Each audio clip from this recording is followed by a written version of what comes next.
Okay. Hey, everybody. My name is Tin Pham, and I'm excited here to talk today with my one of my best friends, Gene Yang. We have Gene Yang's over here. Wait, where's Gene Yang? Can Gene you Yang. see my Yeah, that's Gene Yang there's right my there. yeah, right there's my WonderCon name tag. That's awesome. Um, and me and Gene have known each other for a long, long time. We've been friends since 2002. Yeah, we started. I met you at Jason Shiga's drawing night, and then we started teaching together as in high school, and then we started collaborating in comics. So it's like Yeah. it's been a long time that we've known each other. We've been to a lot of Comic Cons together. We have. We've Yeah. been to WonderCon together. We've been to Comic-Con, Ape, Eight. right? Yeah. We've been to a lot. What We've was been the first like ape that you went to?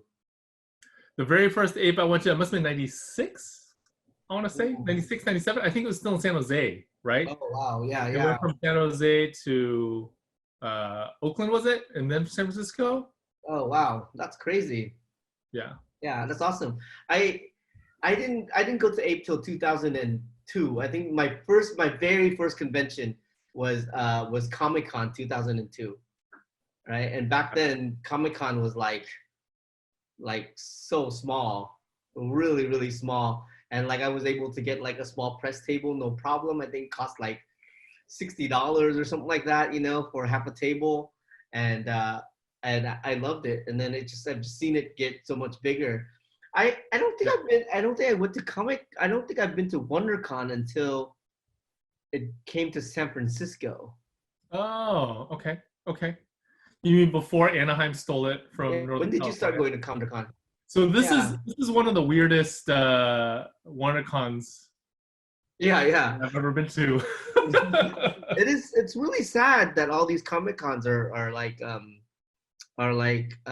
being canceled. I mean, I know that we're in the midst of a crisis and everything, but like, and it's a small price to pay. But I mean, like I always look forward to Comic Cons, whether I have something out or whether I have something to look forward to or anything like that. They're always the ambiance of being at a Comic Con is Yeah. like something I really miss. Yeah, and I think cartooning is so lonely sometimes, right? You're like just by yourself when you're writing and drawing. Yeah, You yeah. look forward to going to a Comic Con to actually connect with actual physical people. But I have to tell you, dude, I don't know when the next time we're gonna be able to do that will be. So you were asking when the first time I went to Comic Con was. The very first time was in the late '90s, and it was before like the big boom. So this is what I remember. I remember going on a Sunday, and back then there were so few people at Comic Con Uh-huh. that you could like buy tickets at the door, Yeah. you know. And on Sunday, I felt like there were more exhibitors than there were attendees. Yeah, I So remember the first Comic Con. Like you can be a professional. All you had to do was like go there the day of, and then just like show them your name, your credit on like some printed piece of work, and then all of a yeah, sudden they're like, "Oh yeah, you're a professional. Here's the badge." That's yeah, crazy. Just to think yeah. that's how you got in. Yeah. Yeah, yeah, it's a different thing. I mean, I hope, I really, really hope. I think for all of the comic book industry, I hope that things recover fairly quickly. But I do worry. I do worry. I wonder when the next time we're gonna actually be able to get together with other human beings will be. You know? Yeah, I mean, I think that's why the energy at Comic Cons are so crazy. It's because you have all these people that are basically shut-ins, not just the artists and the writers, but also a lot of comic fans are like they're a lot of them are introverted or into like they're at home watching movies and reading comics and stuff like that. And then you go to a Comic Con where you're like, these are all the people that like the same things you do, and then everybody's just like buzzing, and that the whole thing is just like full of energy. So wait, Yeah. what was the first Comic Con you went to? The very first ever was like a local one. I live in the San Jose area. We both grew up in the San Jose area, Yeah. so it was at a local Comic Con in San convention. Jose? Hmm. What's that? I don't remember the name of it. This is what I remember. I remember going, and Jim Lee was there, Oh and yeah. we had a line up for his autograph. That's what I remember. Wait, you're talking about just the very first Comic Con in general? Yeah, yeah, Oh convention in yeah. general. Yeah, I yeah. went to one in San Jose too. I remember it was at the airport by the airport Marriott, I think. and it was just a room.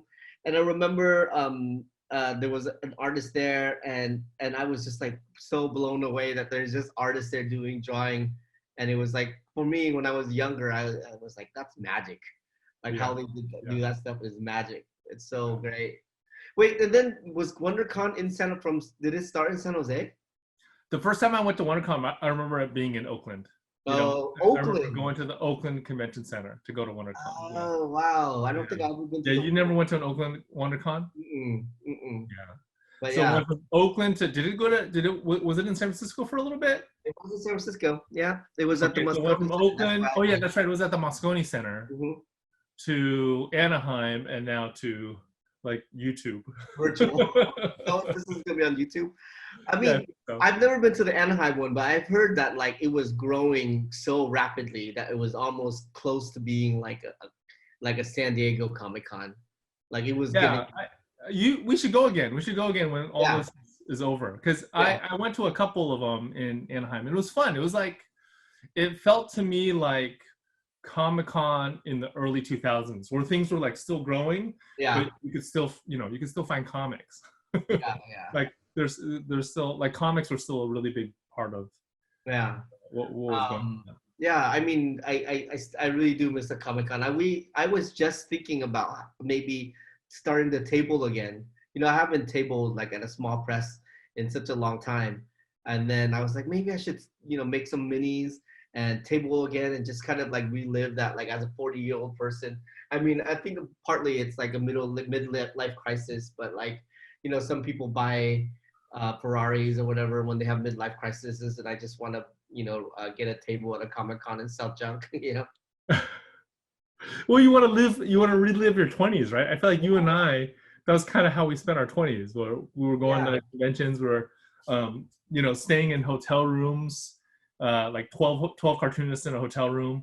yeah, Like half of us would have to use the bathroom in the lobby, yeah. and then a table and sell like over a weekend. I don't know. I think you sold more than I did, but I would sell like 12 maybe or 15. I know I didn't sell very much too. Like at some point you find out like, oh, I'm not gonna like. I think the first time you go to a Comic Con, you're like, I'm gonna make 100 of these comic books, and then you go to the Comic Con with 100 books, and you like have to carry home 80. Yeah, yeah, 80. You're doing great if you carry home 80. Yeah. And then you get smarter, and you're like, I'm only bringing 20. Yeah, I don't want. I'm only gonna staple them after somebody wants one. I don't want to have to lug all this stuff home. Yeah, but yeah, I do miss it, and I think it's. But I'm glad that at least Comic Con. I don't know what San Diego is gonna do, but I'm glad that at least WonderCon is doing this like this. Yeah. So that at least that some of the fans can still get to know like and get to hear and talk with their favorite creators like Mr. Jin Yang here. So Gene, what have you been doing during this quarantine besides these virtual panels? It's been actually crazy busy. I feel like it's been busier than it used to be, and part of it is that like my wife and I have 4 kids at home, so we're like parenting and trying to homeschool a little bit, and also doing all of the normal house stuff while also trying to work. Uh-huh. And then I had I don't know. So I have 2 books coming out this season. I have 2 books coming out this season, right?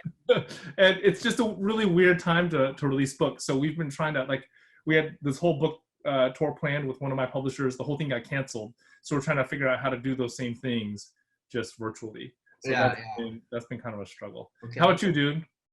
I've just been, just living the life. I mean, I think, I think it's hard to say this because there is so much kind of, negative stuff happening in the world, and it's sad and it causes some anxiety. But if you took that some of that away, this is an amazing life. Like you were saying, this is the cartoonist life, right?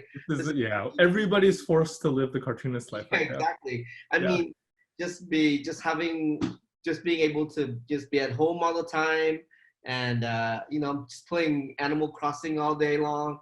And I'm actually getting a lot of comics done, like more comics than I ever got done. Yeah, dude, I've been really impressed. So you've been doing a quarantine comic. You want to talk a little bit about that? Yeah, well, I mean, I've been every day. I take about an hour and a half or 2 hours to kind of write about and draw like a 3-panel comic strip about just what's going on that day of quarantine. I've been doing it. I think today I'm going to be doing day 42, which is Yeah, unreal. That's like so many more comics than you normally make. yeah. I had never. I'm kind of running out. Like I was like, what else can I write about this like life where I just wake up and do nothing all day? Like Yeah. what else can I possibly write about? But it's been really fun and it's a great exercise. I've been able to like try to do new things, try to like tell stories in different ways, and try to like play with the comics medium because it's not anything. It's just like a daily thing and it's kind of fun. So it's been a fun experience just to kind of draw off like a 3-panel comic strip. It's fun. Yeah. Yeah. I like it a lot, and I'm pretty excited. Yeah, If folks want to see it, where can they find it? they can find it on my Instagram. I'm at Tindog, THIEN, and then DOG, Tindog. So you can see it on my Instagram. You can see it on Facebook too, but Instagram really is the place to see it. Yeah. Instagram's better for comics, right? I love Instagram. The interface just makes comics read way better. There's so many other great quarantine comics out there too. Like one of our friends, Brianna Lowenson, also does a quarantine comic. She's at Brianna Breaks. Yeah. She does it. Dan Santat has been doing some comic stuff too. That has to. Yeah. I've seen a few. I think. I mean, not to. I've been doing it every day. I don't know how many. I mean. But also, bro, you don't live with like. It's nice. It's just you, dude, right? Yeah. That's right. Yeah. Although you still see your students, so you are still teaching. I'm still teaching at high school. Still working, and just getting. Are you doing anything? Are you doing anything comic wise? Yeah, so because that book tour was canceled, I'm doing my tour as a comic strip. Okay. I was supposed to go on a 2-week tour, so for 2 weeks I was doing a daily strip, and I just kind of talked about all the stuff that I would have talked about. And then I've been doing other stuff. Like I did because one of the books that I'm promoting is basketball themed. I did a March Math Madness, which was sort of like a cartoon thing. Yeah, that's the book. There we go. You want to show them? Sure. Real quick. All right. Thanks, dude. All right. So this is the book that I'm promoting. It's called Dragon Hoops. You can tell from the cover that it's about basketball. All that planning was worth that little thing. Yeah, wasn't it? It was totally worth it. I felt like it was like you shouldn't have said anything about it. People would have totally thought we actually did it. Well, yeah, it's thanks for it back, Gene. Well, Sure, no problem. It's such an amazing book. It's like I read all your I've been around you for a long time, and I got to tell you that this is I would think is my favorite of all your books. It is a behemoth though. It's like 400. It's like 440. It's 440, and it's a nonfiction graphic novel. And it's actually about the school where we both used to teach at, but you're still at Bishop O'Dowd High School. And it's about the basketball team, which is sort of like this legendary high school basketball team within California sports. Yeah, it's so good. And that's why you're one of the characters in the book. Yeah, but I feel about that, bro. You can't really. Here it is again. There you go. You can't really tell that it's me because the character that you drew is very short, like very, very short. And I'm not a tall man, but I'm not that short. So I don't know if it even. Come on, dude. Yeah, I'm trying to find you. But you're so short in the panels, I'm having a hard time, dude. The reason I really love this book is like, sports dramas is one of my favorite movie genre, like not only sports drama, but like, all those kind of like movies like Miracle on Ice or Hoosiers and stuff like that. And basically you took, all those type of movies, made it into a comic book and and it's just like so great. I loved it. It was like there's the drama of it, but then there's like the drama of like making the book, and the drama of like each character in the book, and it's really well Thanks, done. dude. Thanks, Yeah. I appreciate it. I mean, it was hard. It was so. There you are. Dang it. Oh, you can't see it. Yeah, the Oh, WonderCon. geez. Yeah. So Oh, so short. there's cartoon Mr. Fam. I found him. You're right. You're right. I did make you shorter than you actually are in real life. But yeah. But you look cuter that way, don't you think? Yeah. You look cuter. So this was I feel like this was like one of the most daunting projects that I've done because I'm not a sports guy, because I didn't grow up writing, Yeah. watching sports or playing sports. I was really terrible at sports, and I just never thought I'd spend like 5 years of my life on this book about sports. But you were there that year, right, at Bishop O'Dowd. That was like the story on campus was Yeah. the varsity men's team. People were like really excited about it, and I felt like the story was just so compelling that I had to put it on. I mean, you chose like an amazing time in the history of this franchise. This kind of like high school basketball team has had an amazing history already, and you chose like one of the most amazing times to follow this team, and so that's part of the reason why this story was so great. Like, I mean, there's no other better time to have made this book. And I remember being mad at you because I remember I was there at one of these like really pivotal, exciting games where it was packed full of people. It was so exciting and so crazy. And just thinking, and I saw you from where I was. I saw you from down there, and I saw you taking notes and thinking, oh my God, Gene Yang just lucked into like one of the most dramatic, exciting season in all of like, like in all of my time watching any type of sports. And so, and part of that is you telling a great story, but also a great story like was presented to you. So I think that's really a neat time.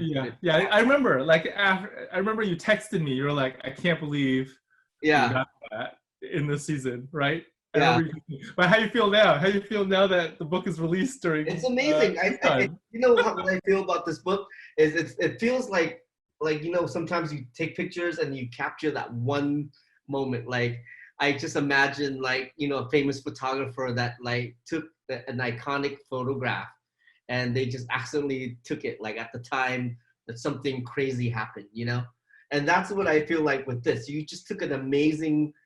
You made an amazing piece of art out of like just a glimpse, a moment that it happened. Like it could have, I was super lucky for sure. I was like two worlds had to perfectly align for it to happen, and I was super lucky with the season that I chose, but I was not super lucky with the time that it got released. So you win some and you lose some. I don't know. I really do think that like time will tell. I mean, I honestly still believe that when we come out of this quarantine, we all will be way better as people and as the world than before. And I think part of that is going to be, people are going to discover things that they might have missed, afterwards, like Dragon Hoops, and maybe a lot of people have been enjoying this right now as the quarantine. I mean, right now is the best time to enjoy a book like this, or to enjoy books in general. So all the books that are coming out, I think there's gonna be a time where people are like, I need to buy books, and that might be that time. So I don't know. Time will tell. I really believe that. So. Well, I appreciate that. I appreciate the optimism. Yeah. So if you wanna buy a book like Dragon Hoops or anything else, I hope you try to get it from your local independent bookstore or your local comic shop. There's so many bookstores now. I feel like as this quarantine is going on, bookstores, small bookstores, local comic stores, they're all learning how to get books to people. So if you have your favorite comic store or your favorite bookstore, call them up. Most of the time, I really think that they'll probably be like, yeah, we can get it to you. We can either deliver it to you, or you can pick it up at the curb or whatever it is. But definitely, it's time to start reading. Like, why not? Yeah. Yeah. It's nice. It's nice that they're figuring that out. Yeah. It's a super important thing to happen, just for the survival of books, I think. Yeah. I mean, I think everyone was a little. I think everyone's scared, and it's still scary. But I think if this goes on any longer, there's got to be a point in which we figure out how to do it, and Yeah. that's going to be good because it's going to be good for the future. And it's I think everything is going to shake out. It's going to be pretty good. But yeah, like we have some of our stores in California in the Bay Area is like Flying Colors is a great store you can order from. They're in Concord. You got Mission Comics in San Francisco, Escapist Comics in Berkeley, Elusive Comics. Elusive is right by my house, so they're doing curbside pickup. Yeah. So they're doing great. I love Spectator Books, the Booksmith in San Francisco, Green Apple Books in San Francisco. All these great stores. I mean, people are still struggling though, even though a lot of them have pivoted, they're still struggling. So I any of those there stores. are some like places you could donate if you're worried about your indie bookstore in your local comic shop like we are. So there's BINC, BINC, the BINC Foundation, which is the book industry something charitable foundation, I think. So they're collecting donations in case you know. So want to put some money where your mouth is. Say that again. What's the other book that you've been working on? So the other book I've been working on is Superman Smashes the Klan. Okay. I have the. That's the full one. I only have the. No. This is the arc. This is the corrected proof. So that's going to be out next month. I'll have 2 books coming out during quarantine. There are other authors in the same position, right? Like Lisa Brown. Lisa Brown has 2 books. So many people coming out. A great book called The Phantom. And even Onward. Do you watch Onward? I love that movie. It's so good. I feel so sad that it didn't get a proper. It made me cry. So right. Yeah. But I mean, I think it's. I mean, I think in the long run, history will tell. I think we'll see the Onward might be one of the first movies that it's going to be a milestone where it's like, this is how movies are going to be released from now on. And I think people will start to gravitate to Onward. I really love Onward. Just a lot of movies. Trolls 2 was great. Oh, really? I haven't seen Trolls 2. Well, we watched Onward as a family, and we all loved it. It was kind of, it was also kind of sad. I felt kind of sad for the team that made it. I feel like the movie didn't get a proper launch. But I'm sure a lot of people were planning on launching stuff at WonderCon this year. Yeah. And WonderCon. Now we just got to pivot. But I really think, again, I really think that WonderCon and Comic-Cons are going to come back stronger than before. I think it's going to be. I think it's ultimately going to be pretty good, and I'm excited that everyone is doing things like. I feel like everybody, like every artist and cartoonists and writers and journalists and organizations are stepping up and providing a lot of experiences for readers. There's a lot of you've been doing a lot of virtual comic interviews, and you've been doing talks and lessons and things that kids can do when they're at home. I feel like all that stuff is really great. It's just nice to see the community step up and do stuff. Yeah. And Jim Lee has been doing all that art for auction. Oh yeah. Comic shops. I think it's been awesome. That's good. Hopefully we can come out of this and we'll become better than before. So this, you have Giant Hoops and you have Superman Smashes the Klan. Is there anything else you can talk about right now that's coming up for you? Right now, so right now I'm in a proposal stage for a bunch of different projects. And nothing is totally landed. Oh, I guess I do have one thing. I have Shang-Chi. Oh, yes. I'm writing. It's being drawn by Philip Tan and DK Ruan. But that did get paused. Oh, okay. Yeah. What does the industry call it? Pencils down? Yeah, but because the movie itself got paused, right? The movie got delayed. and I don't know when we're gonna pick up on that. But I was like reading a lot of Shang-Chi comics. Have you ever read any old Shang-Chi I comics? have them all. I love Master of Kung Fu.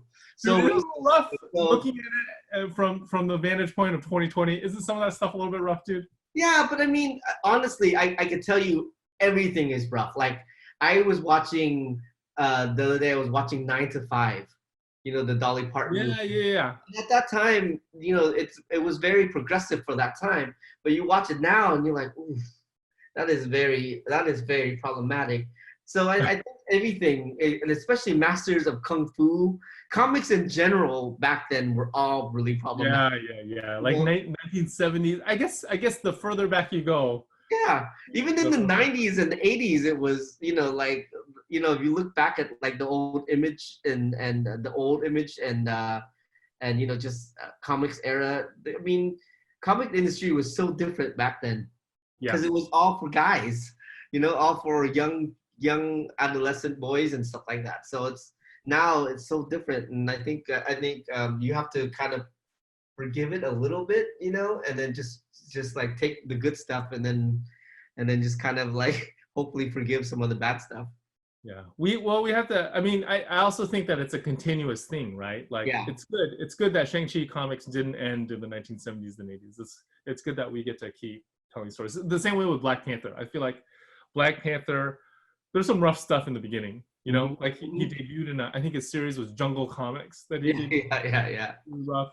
But as he went on, and especially as they got actual African American creators on that character, it developed into what we see today. Yeah, I think you know, are you trying to continue with the problematicness of well, there's some stuff that we're gonna have to just keep.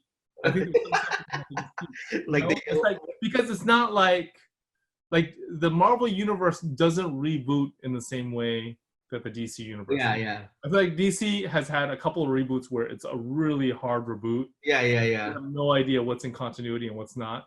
And then with Marvel, it feels like that universe kind of more like there's more continuity and it kind of finagles changes. Yeah. You know?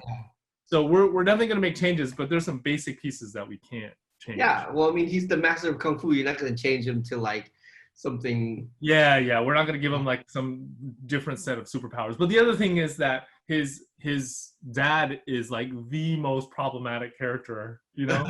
Hold on a second. I'm going to show you something. Literally Fu Manchu. Hey, we're on a Comic-Con panel, dude. You can't just leave. I'll come back. Hold on. Oh, what happened? I got this dope Shang-Chi action figure, but now I don't know what happened to it. I think I saw that last time I was at your house, bro.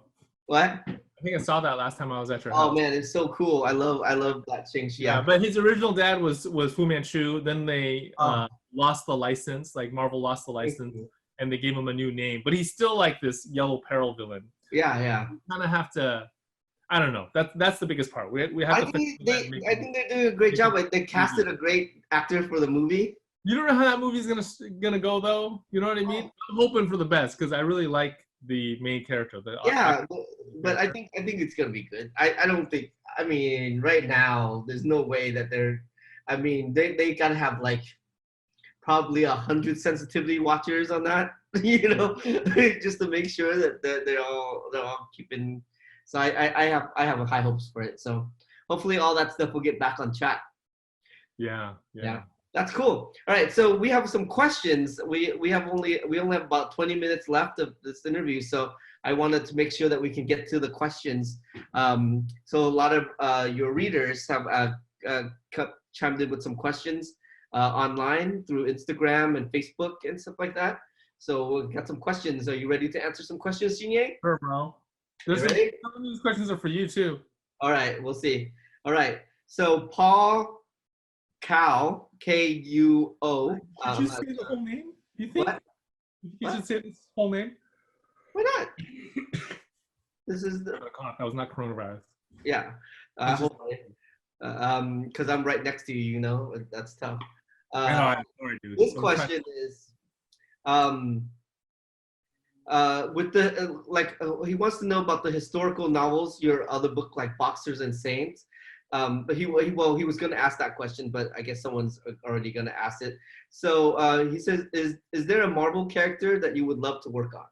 So I guess you just said working on. Yeah, I felt like, with Shang-Chi, I felt like that was a project that I couldn't say no to, even though I was not a fan of Shang-Chi when I was a kid. So I remember feeling about Shang-Chi the same way I felt about like this third grader who came from Taiwan when I was in fourth grade. There was this third grader who came, and then at recess, the teacher really wanted me to be friends with him.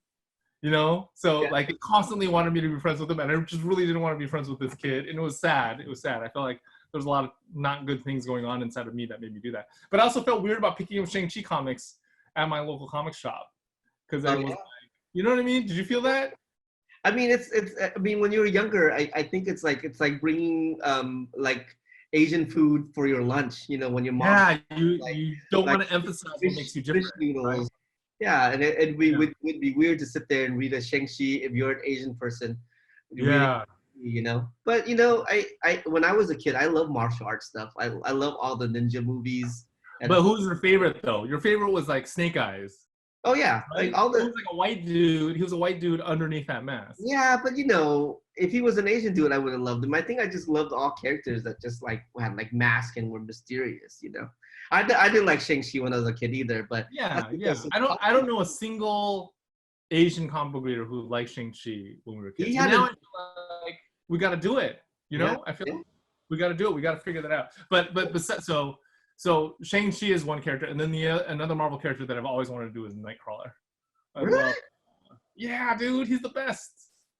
Oh, yeah, okay. So he's Catholic. That's definitely a part of it, right? Because I'm a Chinese American. Yeah. But the other thing is, I think he just has this really crazy look. He's like a blue devil. Looks so good.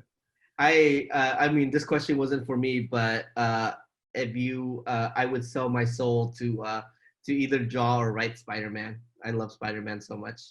I think that's like the most generic answer to that question. He's the best superhero. You gotta go. I mean, he's Spider-Man, like, there's no one else that's better than Spider-Man. Everyone else is just imitating. Yeah. All right. Joe Garland has a question. He says, "Hi, Gene. Have you ever considered doing a Journey to the West graphic novel?" And then he has a second follow-up question, which is, who's your favorite comic character? For people who don't know, Journey to the West is the journey of the Monkey King, right? Yeah. That's true. And Gene did a book called American Born Chinese, where the Monkey King features prominently. And I'm sure you've gotten this question quite a bit before, so I'll let you go ahead. My answer is that there's so many good adaptations of Journey to the West to comics format. I don't know if I'd be adding anything to the world by doing it. So, for instance, Osamu Tezuka did. I have that. Right? Yeah, it's gorgeous. Oh, I love that book. I think instead of, I kind of feel like we ought to just translate some of those. Yeah. I saw some of the, I have a few of the Chinese ones that are like this big, the little books. Yeah. I don't know who did them or not. It's all in Chinese, but so beautiful. They're amazing. Yeah, they're amazing. And then in terms of my favorite comic book character, like all of comics, not just superhero comics. Oh, that's what he says. Your favorite comic book character. I don't know, dude. I don't know if I have a favorite. Well, I can tell you some of the awesome books that I've. You have a favorite? Who's your favorite? Spider-Man.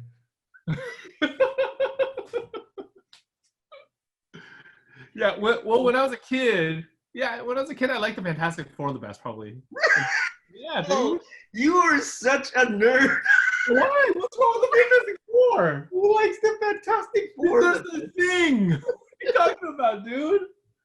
Yeah. Okay. You know the era of Fantastic Four that I was really into was when it was like She-Hulk. Remember? Oh yeah. That was a good one. Cool. That was the best. That was better than the that was the best. I mean, I like the thing too, but I really loved having She-Hulk on Fantastic Four. Dude, they're moving into the unknown, dude. They're exploring the unknown parts of the universe. You know how much courage that takes? You're gonna laugh at that courage.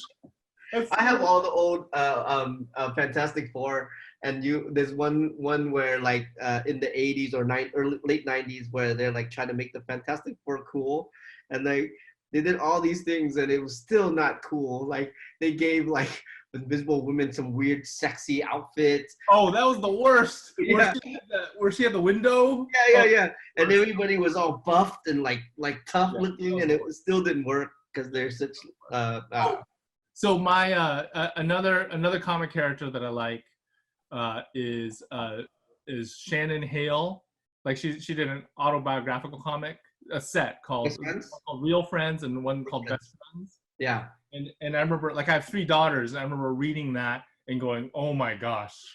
Like, I had no idea that the world of friendship among young girls was so complex.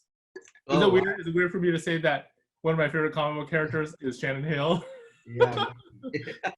not like actual Shannon Hale, but cartoon Shannon Hale. Well, I hope Shannon Hale doesn't read this, doesn't watch this.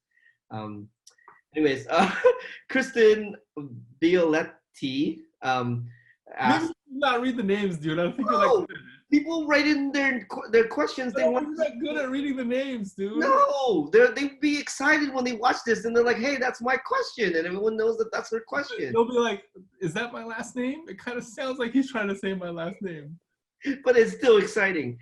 If you wanted to start drawing or writing graphic novels, what should you do? So she wants to know how to start doing graphic novels. Okay, so let's see if our advice is really different. Wait, give her the Cliff Note version, because this is a question that I think we can spend like maybe 2 hours. I know, but let's see how different our advice is. Okay. So my advice is that you got to set aside some time in your in like regular time every week, preferably every day, where you just sit down and you work on your comics. And it doesn't matter if what you produce is good or if it's crappy, you just sit down and you do it regularly, every week, preferably every day.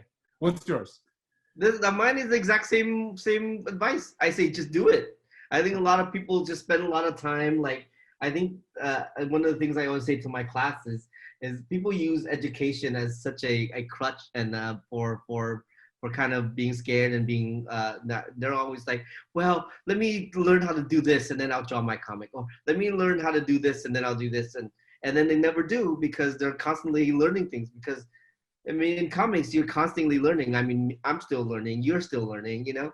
So, I mean, you're never going to get to the point where you're like, I'm ready, because there's no point. You'll never be ready. So just keep doing it. And the more you do it, the better you'll get. And then you'll never get to the point of perfection, but you'll definitely get to a point where people can read it and you'll be proud of it, you know? Yeah. I remember starting off and reading an article, like it was an interview with Dave Sim.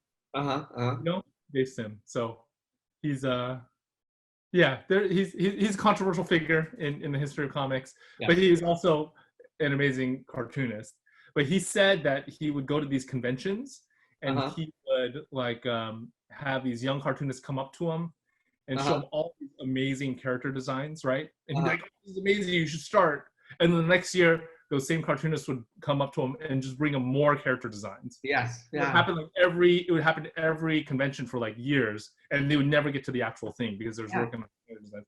So his advice was like, don't spend too much time on your character designs, just go. And I remember I did that. I did not spend too much time on my character designs, but I regretted it because I felt like I always think you spend too much time on any of your prep work. You're like writing and you're like editing. I just get down to the comics. Hey, what are you doing right now, dude? Like, we're like supposed to have like an interview, and you're like, what are you doing, dude? You're like drawing or reading comics? No, I'm reading the questions. I mean, are you? Okay, I memorized these questions. I thought you were drawing. I memorized the questions. All right. The next question is from Michelle Orn. Orny or Orn. I don't know. What do you mean? You should just like say the next question is and just skip the name part. No, I think people get excited to hear their name. I'm sorry. The names. It says. Okay. Embrace that and just move past the names. All right, here's the question. How involved are you in the upcoming live action Avatar series? Let me answer that. Not at all. I'm sure they do not want his opinion on any of that business. Is there a storyline in the original Avatar series that you wanted to tell but weren't able to? And lastly, unrelated to the Avatar's question, is there another historical story that you are working on, similar to Boxers and Saints? Is there a historical event that you want to write about? Oh, okay. So in terms of Avatar, like Tim said, I'm not involved in the live action at all, but I'm super excited about it as a fan. I'm crazy excited about it. Is it M. Night Shyamalan? Huh? Is it M. Night Shyamalan again? Yeah. I'm excited because it's gonna be like a clean reboot. You know? Yeah, it'll be awesome because it'll be a clean reboot. And then in terms of stories that I haven't gotten to, I would have loved to have worked on a story about Uncle Iroh going into the spirit world. But as a fan, I'm hoping somebody's going to do that. Somebody's going to do that soon. I guarantee. Yeah, Right. but that would be the best. Yeah. Hey, so were you an Avatar fan? Yeah, the original I liked a lot. Yeah, I mean I'm not a super fan because I'm not a nerd, but I did enjoy Avatar, and I enjoyed your comics. I also watched all of Korra. I enjoyed that, especially the ending of Korra. I thought was really good. But yeah, I enjoyed it. If they make it a good movie, I'll be the first to watch it. I even saw the M. Night Shyamalan movie, and I thought, What do you think? It was terrible. Okay, so the other question was about historical. Like, I'm always interested in Asian American history. So Yeah. there are definitely things in Asian American history that I would love to work on. Yeah. Oh, okay. Is there anything specifically? I mean, there's this book that I really like called The Chinese in the Americas by Iris Chang. I have not read the whole thing all the way through. Like, I skip around in it. But there's always stuff. Like, I'm really fascinated by World War II right now. Because this book right here is set right after World War II, so I did some research on it. Okay. Oh, yeah. And, You really do a lot of research. Yeah, I like it now. I like researching something before I start, but it also makes it so it takes way longer to get something done. Yeah, I feel so like my question for you is, do you have something historical that you'd want to work on? historical. No, I'm not Yeah, a you do, dude. That was like a lead-in question because I know the answer. what? You have that thing about pho. Yeah, but I mean it's like historical fiction. Like, I know that's what I want to talk to you about. Is I'm kind of mad about that project. Why? You know what I mean? Because okay, so you're doing a project, you're doing a graphic novel about the beginning of pho, which is the most famous Vietnamese dish, at least here in America, right? And people are going to be super excited about it because they're going to want to read about how pho began. But what they read in your book is going to be made up. You're not actually telling the actual story, dude. Well, nobody knows the actual story. I'm actually adapting one of the theories of how pho began. Oh, are you? Okay. Yeah. Okay. I would hate just making it up. No. I would hate to do an actual historical novel because of the research. I feel like anytime I've done research for anything, it's just so much information, and then you have to like whittle that down to the things that you can use and things that are right and things that are wrong. That is so stressful. That's the part of the reason that I don't like historical. But then you do endnotes. And you say I changed it here and I didn't change it here. What happens? This is how I research. Google starting of pho, and then an article would come up and be like, nobody really knows. I'm like, there goes my research. Like, where do you go after that? Like, where do you go? I use Wikipedia too. I use Google too. Oh, okay. But you just have to. So this is the thing about Wikipedia. If you read the Wikipedia article and something catches you, then you look down at the footnote, and that usually will tell you like what book you should read, right? I guess. I'm not reading it. All right, here's the next question. This is actually from a former student of ours. His name is Andrew Nguyen, Andrew Douglas Nguyen. We saw him the other day at the Flying Colors signing. He says he has a lot of questions. And this is one of my question that I actually wanted to know myself, so I'm glad he asked it. But how differently did Dragon Hoops turned out compared to your vision when you first started following the team around? So why don't you answer that question first? He has a couple more questions, but go ahead. So Andrew, I remember Andrew in my class. Yeah. Did you ever have him in class? I never had him in class, but he was like a senior in my first year teaching. And I remember he hung out, he was part of the ASA, the Asian Student Alliance. So we were all involved in that. So I remember him, but I don't think I ever had him in class. So I taught him when he was a freshman. I think he was a freshman in my first or second year teaching. And now he's like 30-something. He works for a video game company. He has a wife and a baby. It's just so weird. Yeah. He's doing so well. He's so talented. Like I'm noticing that he has like he he's like he works in video games, and some of his games that he's making are so like really amazing. You know, Yeah, it's like yeah. it's crazy that you teach these kids and they're like basically fools when you teach them, and then they and then But that's true though, dude. Yeah, yeah, right? That's true. Like you see these kids and they come in at when they're freshmen, they're like awkward and they don't really yeah, know how to like string a sentence together. and And then then like they're 15 years seniors. later, they come back and visit you and they're like adults, like Yeah, successful adults. That's yeah. I amazing. always look at these kids and I'm like, are you gonna make it in life? And then like years later, like, hi, Mr. Pham, I'm working for Facebook. And I'm like, oh my gosh, you know, you did it. That's pretty Okay, amazing. wait. So what was the question? Was The what question did is, it how look? differently did Dragon Hoops turn It looked out different, from? bro. It's so different. Because when All I right. proposed that book, I proposed it as a 200-page book. I was expecting to not have me in it at all. I was just going to focus on the players and the coaches. Uh-huh. And it ends up ballooning up into 400 pages, and then I'm one of the characters, right? So Yeah. it also ended up being way more work than I thought it was going to be. Like I had a talk with Lark Pien, who's the Uh-huh. colorist of the book, and also your ex-wife. Can I say that? Yeah. Is that a weird thing to say? Yeah. You We're could still you could friends, have so it's okay. you could have just said she was my friend, but okay. With the ex-wife, that's fine. Okay, wait. So Tim's friend, Yes. Lark Pien was the And your colorist. friend as well. And my friend as well. Yes, our friend Lark Pien. Yeah. Like we had this talk and we're like, if we knew how much work this was going to be at the beginning, I don't think we would have started it. Yeah. Right. It was because it was just so much work. Like you have to, like even on her side, she had to research the jersey colors of all of these actual real teams. So Yeah. Yeah. yeah, it ended up being, I feel like it ended up being way bigger than I envisioned when I started. Yeah. All right.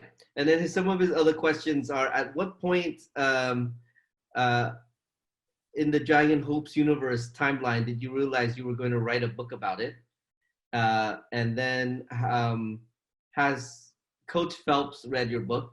And has there been any backlash to his inclusion in the book or how he was represented? And then considering all the interviews you did and all the notes you took, do you have any plans for all the materials and stories that didn't end up in the book?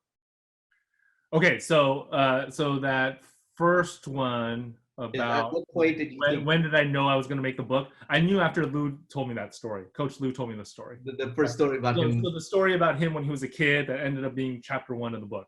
Yeah. Like I was in his office. I shouldn't say that. He told me that story.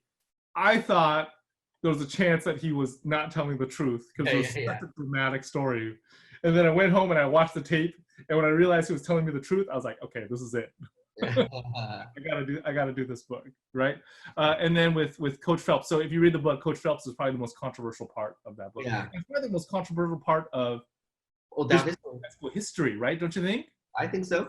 Been there forever. Yeah, yeah. And he passed away last year. I did go to his funeral, and a bunch of his former, assistant coaches and players were there. I don't know, dude. I feel like I don't know if you still feel this being on that campus, but I felt like there was always like this cloud of uncertainty around him. It was just almost like this thing that people generally don't want to talk about. Yeah, right? I think no one just knew what to do. Yeah, no one knew what to do because it felt really unclear. And it was. I think the school made the right choice in asking him not to come back. I feel like that was the right thing to do. Yeah. But it was very new and very unclear, and yeah, I mean it's a tough situation in all accounts, and I think the school handled it right, but at the same time, it's not a happy thing on any levels, Yeah, so I did get a little bit of pushback on that. Not a lot. It was just one, and it was super gentle. But basically, the pushback was that I didn't get the perspective of the victim, right? Mm-hmm. And it's true, I didn't. But it's because the victim chose to remain anonymous in all of the news reports. But I do think that, I don't know, like maybe there was something I could have done to provide a little more balance in that way. Even if I couldn't get the actual victim, I wonder if I could have gotten somebody who would have spoken on their behalf in a general way. Yeah. And then the last question is a pretty good question. Do you want to do anything with the all the extra stories that you wrote and researched? I don't know. You know what I hope? I hope that somebody will do a book about the girls' team. Okay. Maybe you, dude. You gonna do a book about the girls' team? I just watch you. I just like see you drawing so many people playing basketball and so many pictures of the nets in the hoop that I can't. That's a lot of drawing of crazy things.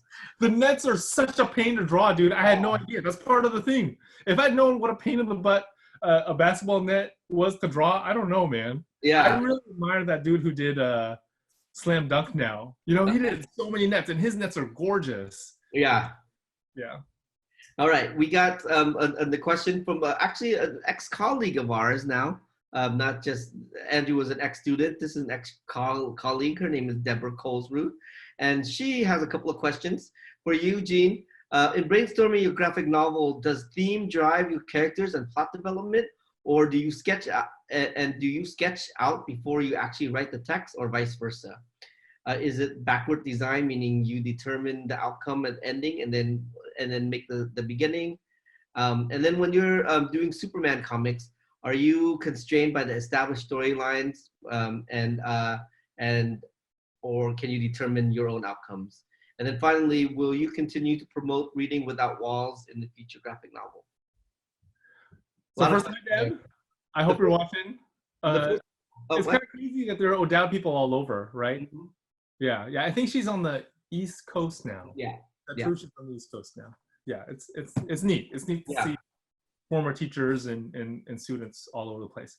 So that first question about writing, I think usually I'll start with characters and plot, and then the theme kind of emerges, and I'll have to do a pass where I pay attention to that specifically.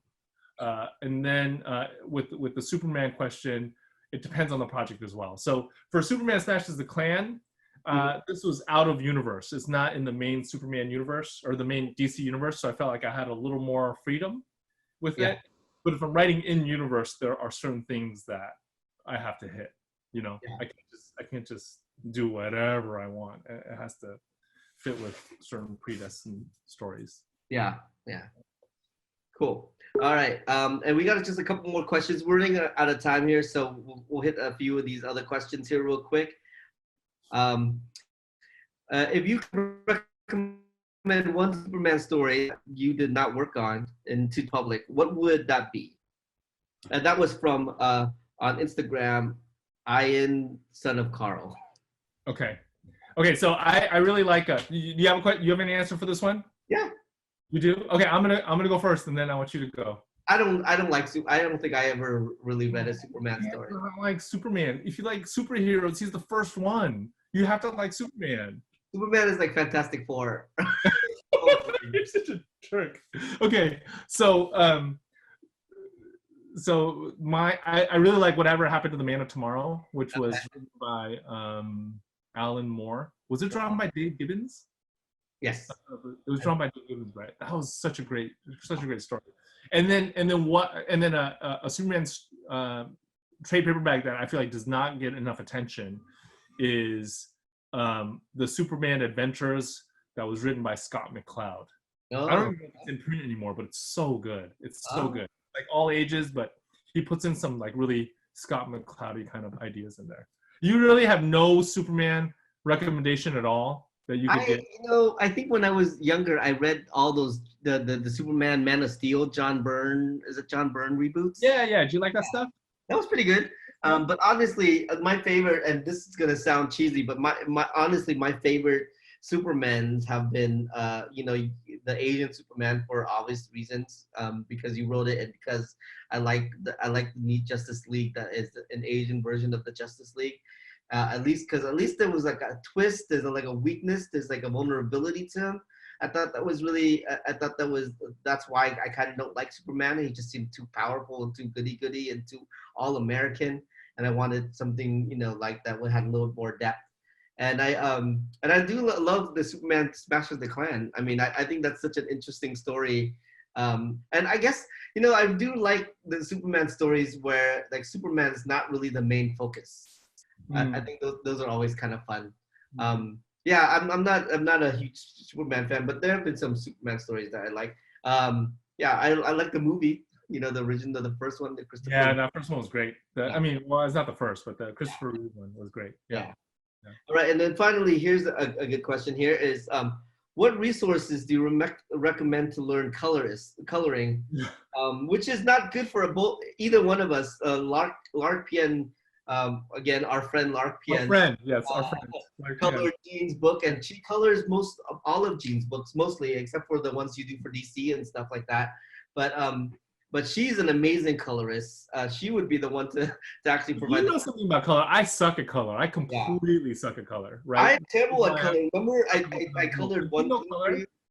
Remember, I colored one thing. No, I'm good at actually coloring, like picking colors and stuff. Yeah, I remember you colored that one thing for me, and I was like, "Do you know how to do this on Photoshop?" And you're like, "Yeah." And then you called me up that night. Hey, how do I do this? No.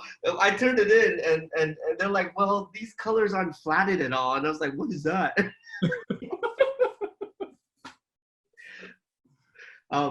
But you know, like for me, my only recommendation for coloring is to set a limited palette.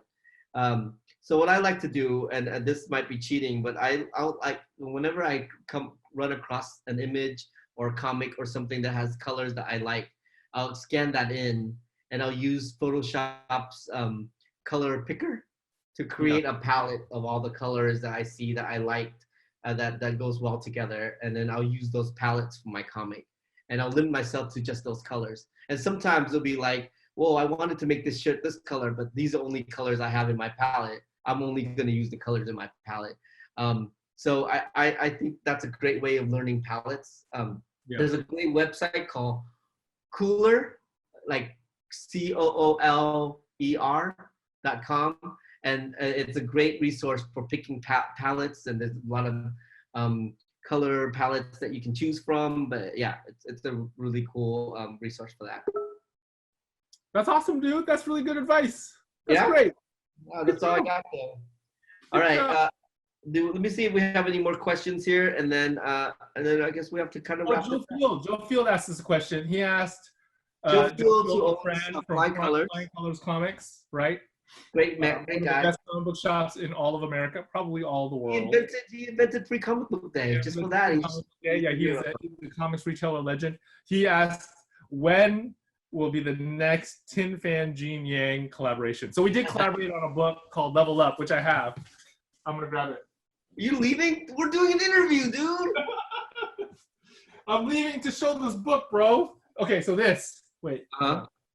Right? This is like our collaboration. And he's asking when we'll collaborate again. What do you think, dude? Well, my dream, working together in a story like Level Up was one of the most painful moments of my life, because we work so differently together. Yeah. But we did another short story in a anthology called was it Fresh Ink? Yeah. A good, cool. Yeah, that came out pretty recently. Yeah, that came. It's really good. It's available. It's an anthology of like YA authors. Yeah, we're the only comic. Diversity. Right? We're the only comic in it, but it's really good. I always bug you about it, and I always like kind of slyly try to like sneak it in because I don't want you to feel too much pressure. But I always want to work on your Marvel and DC stuff. Like, talk to your editor about maybe me drawing Shang-Chi. I know that the artist that you have right now is really good. I like his work a lot. But Tin Fam drawing Shang-Chi. No, bro, it's not up to me, man. It's not up to me. Little dot eyes. Yeah, it's not up to me. I'm just saying. I'll try. I've always worked, but other than that, I think we'll probably do a lot of little things together. But I think the point on working on a whole graphic novel together might be like past us, right? Yeah, we'll see. Yeah. Maybe. You're writing always so much, and like you write more than you have time to draw. So I'm sure I might get some scraps one day. No, I appreciate it. No, it was fun. So I feel like this one was more frustrating. This one was definitely more frustrating, but the short story we did was super fun. That's fun to do. That one also had some other situation around it that made it frustrating. I really like the way it turned out, and I mean, this is like a 10-year-old book at this point, isn't it? Yeah. Something like that? 10, 12-year-old book? Yeah. I mean, Yeah, I had a good run. Joe Field, thanks for that question. But just so everybody knows, I mean, I don't know who's gonna watch this. I hope like some editors at DC or Marvel watch this and just, you know, Tin Fam wants to Tin Fam wants to write. I'll even you know, like I know that right now all these comics company are looking for diversity. You know, like you want an Asian story, you want to make sure that it's written by or drawn by an Asian dude. I mean, man, All right. is there? I'll bring it up. Yeah. And so I think that's all the questions we have. This has been a super fun panel. I didn't know what to expect of this, but I think this is actually better. I mean, would have been better than a panel that we actually do live, right? I don't know. I just feel like the energy of just us two talking without like the pressure of everyone staring at you. Yeah, just makes maybe. it like a little bit of an easier situation. It's kind of like we're just zooming each other because that's what we're actually doing. Yeah, this is just like what we would be doing if we were hanging out. We'd just be sitting around talking about how boring the Fantastic Four is, you know? No, they're not boring at all, dude. Yeah. Well, you know, they're the cornerstone. They're the cornerstone of the Marvel universe. You know how they could be not boring? How? Written by Jin Yang, drawn by Tin Pham.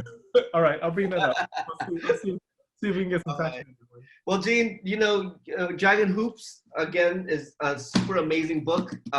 Definitely want to get it. Let me pass it over to you here so you can. Oh yeah, thanks, dude. I appreciate it. Right. Thanks, So, totally worth it. I would highly suggest going out to your local comic book stores and bookstores and picking that up. Yes, and then also check out Tin Pham's Quarantine Comics. Yeah, they're really fun. When does Superman Smash Dog what is it? THIENDOG? Yeah. Is that right? On Instagram? When does Superman Smashes the Clan come out? It comes out May 12th. May 12th. All right.